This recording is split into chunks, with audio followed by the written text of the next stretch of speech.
Twitch just released a brand new badge, the Artist Badge, and I want to give you a quick rundown of what it is and how it can help your channel or a fellow artist. The Artist Badge allows creators to give artists in their community the recognition they deserve.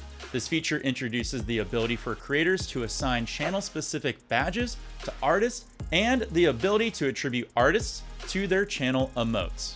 You can assign up to 5 artist badges to artists who have created emotes, overlays, avatars, and more for the channel. These artist badges only appear next to the artist's username in chat on the creator's channel who granted them the badge, unless the artist hides it. If you want to assign one of these artist badges, all you need to do is go to your creative dashboard and under the community section, click on Roles Manager. From here, you can put in the username and assign a role by hitting the plus sign and then selecting Artist. Now, the really cool thing about artist badges is the fact that that artist actually gets the attribution behind it, which means whenever someone clicks on an emote that artist created, it will actually show their username, which means they can get clicked on, which is going to help with their discoverability and maybe even help with their little side hustle of making more money for other Twitch users wanting emotes.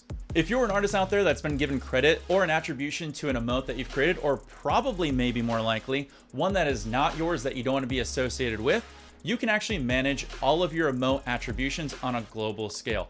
Quite easy to do. Go to twitch.tv/settings/artist when you're under and logged in your account. This Twitch Artist Badge is a great idea, and it's about time that it finally came to fruition. I recommend you help out your fellow Twitch artists because it's going to help them with their side hustle and make a little extra income. Hey, that might be more subs and bits your way. You never know. I love helping out the Twitch creative and art community, so make sure you do your part too.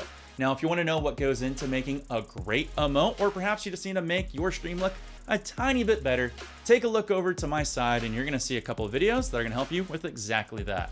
Wild, wishing you the best of luck, take care, and as always, of course, peace.